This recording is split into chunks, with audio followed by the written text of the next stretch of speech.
At sa detalye po ng ating mga balita, nasira ang ilang istruktura sa Cebu matapos sinigi ng 6.9 magnitude na lindol ang lalawigan po ng Cebu bandang alas 10 kagabi.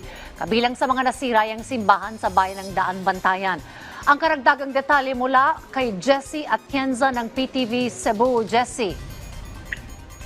Yes, Dayan, kasalukuyan nating binabagtas ngayon itong lungsod ng Bugo. Actually, kararating lang natin upang tignan at masuri kung ano na yung sitwasyon dito dahil ayon nga sa PHOX kagabi ay ito yung epicenter nitong 6.9 magnitude na lindol.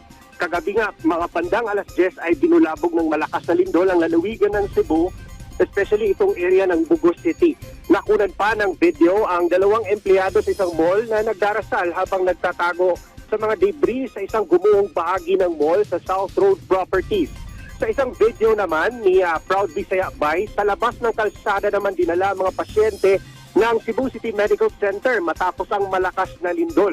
Karamihan sa mga pasyente ay nakahiga sa hospital beds at nakalawit pa ang mga dextrose. Isa pa sa naging problema kagabi ay ang panakanakang pag-ulan. Kaya naman ang LGU ng Cebu City ay agad nagpadala ng mga tents at rumisponde na rin kahit si Cebu City Mayor Nestor Archival.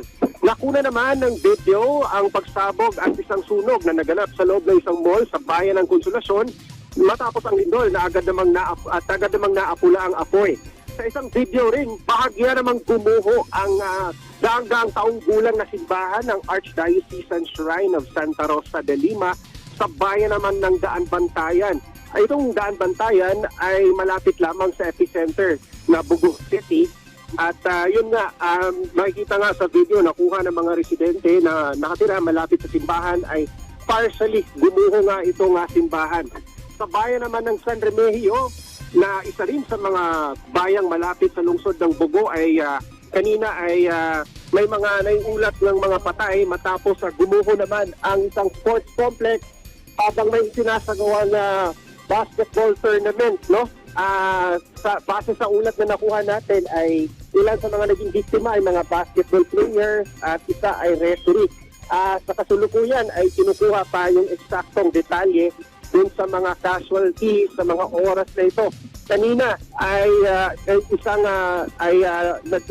nag-live stream sa kanyang online social media si Cebu Governor Pam Baricuatro at Ani patuloy pa silang nangangalap ng impormasyon patungkol sa monitoring dahil sa lawak nitong damages na naidulot nitong lindol na tumama sa lalawigan ng Cebu na 6.9 magnitude. At ayon din kay Governor Pam Baricuatro ay nakausap niya ang isang kinatawan mula sa tanggapan ng Office of the President at tiniyak naman ng Malacanang na may ipapadalang tulong para sa mga apektadong residente bunsod itong lindol na naganap sa lalawigan ng Cebu.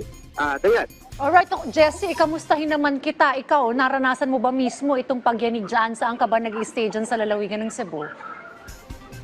Ako, Dayan, alam mo, nakatira ako sa isang 4th story apartment at nasa 4th floor talaga ako ng gabing nangyari, no? Kagabi, hindi ko maipaliwanag yung kaba dahil talagang random din sumayaw yung kwarto ko mismo.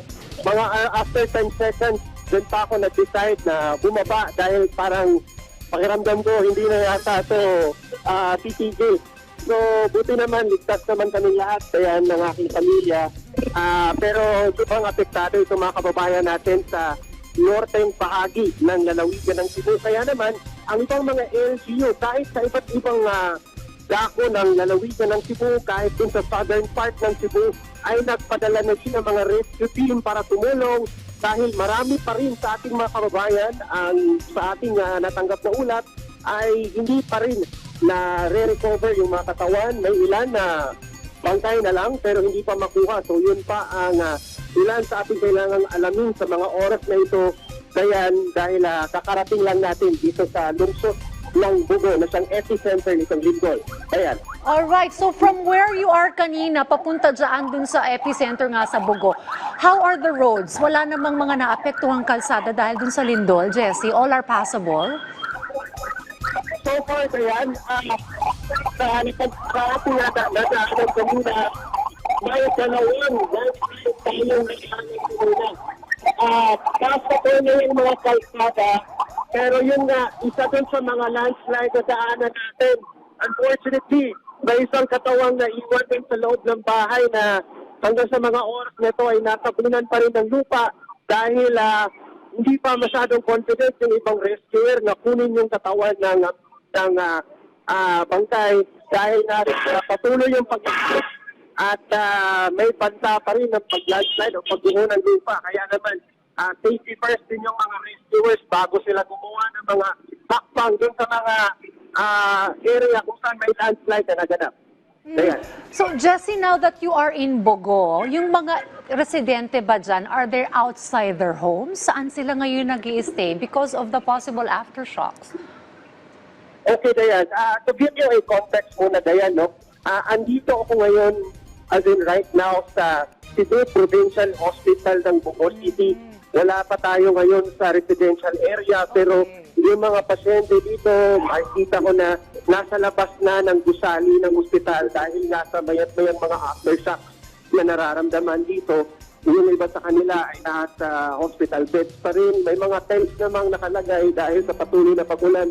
Pero ito nga, yung mga doktor, yung mga otoridad ay kanya-kanyang gumahanap ng paraan para matugunan ang pangangailangan ng ating mga kababayang apektado. Especially itong mga pasyente na nasa labas pa rin ng ospital na yan. Do you happen to know kung dyan ay may supply ng kuryente? I-check natin na yan, saglit lang. Okay, alright. Well, ingat kayo dyan, Jessie Atienza, and once you got additional information, ikaw ay aming babalikan. Maraming salamat, Jessie Atienza. Mula po yan sa PTV Cebu.